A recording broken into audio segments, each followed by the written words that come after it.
അനുമോദന ചടങ്ങിനിടയിൽ വിദ്യാർത്ഥികളെ സ്റ്റേജിൽ വിളിച്ചു വരുത്തി അപമാനിക്കുകയും ചെവിയിൽ നുള്ളുകയും ചെയ്ത മുൻ മന്ത്രി കെ.ടി. ജലീലിനെതിരെ ബാലാവകാശ കമ്മീഷൻ കേസെടുത്തു. മണ്ണാർക്കാട് നടന്ന പൊതുപരിപാടിക്കിടെ കെ.ടി. ജലീൽ വിദ്യാർത്ഥികളെ അപമാനിച്ചെന്ന MSFന്റെ പരാതിയിലാണ് നടപടി. ആരെയും ശിക്ഷിച്ചിട്ടില്ലെന്നും വിദ്യാർത്ഥികളെ പിഴവ് തിരുത്തുക മാത്രമാണ് ചെയ്തതെന്നുമാണ് കെ.ടി. ജലീലിന്റെ ന്യായീകരണ ഫേസ്ബുക്ക് പോസ്റ്റ്.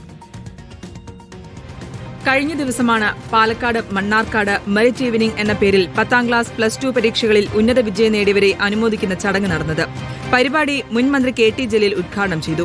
പിന്നാലെ വിദ്യാർത്ഥികളുമായി സംസാരിക്കുന്നതിനിടയിലാണ് ചടങ്ങിൽ പങ്കെടുത്ത ചില വിദ്യാർത്ഥികളെ ജലീൽ വേദിയിലേക്ക് ക്ഷണിച്ച് ഹിന്ദിയിൽ മാതാവിന്റെയും പിതാവിന്റെയും പേരും മേൽവിലാസവും എഴുതാൻ ആവശ്യപ്പെട്ടത്. വിദ്യാർത്ഥികളിൽ ചിലർ തെറ്റിച്ചെഴുതിയതോടെ അക്ഷരം അറിയില്ലേ എന്ന് ചോദിച്ച് ജലീൽ ചിലർക്ക് തിരുത്തി നൽകി. ഒരാളുടെ ചെവിയിൽ നുള്ളി. രവി കുലാർന്ന് എഴുതിക്കുന്നത് എന്താ?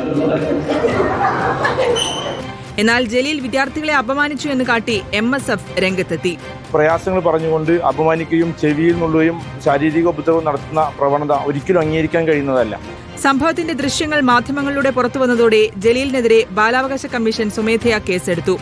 ജലീലിന്റെ നടപടി തെറ്റായിപ്പോയെന്ന് മന്ത്രി ബിന്ദു കൃഷ്ണയും പ്രതികരിച്ചു. എന്നാൽ ആരോപണം പൂർണ്ണമായും തള്ളുകയാണ് കെ.ടി. ജലീൽ. കുട്ടികളുടെ പിഴവുകൾ തമാശ രൂപേണ അവരോട് സംസാരിച്ചു തന്നെ തിരുത്തുക മാത്രമാണ് ചെയ്തതെന്നും ആരെയും ശിക്ഷിച്ചിട്ടില്ലെന്നും കെ.ടി. ജലീൽ ഫേസ്ബുക്കിലൂടെ മറുപടി നൽകി.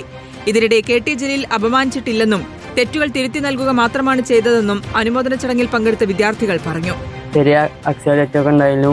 സ്കൂളിലെ അധ്യാപകൻ ചെയ്യുന്നപോലെ ചെവിയിൽ ജസ്റ്റ് ഒന്ന് പിടിച്ചതേ ഉള്ളൂ. വളരെ കുഴപ്പമൊന്നും അതിൽ ഉണ്ടായിട്ടില്ല.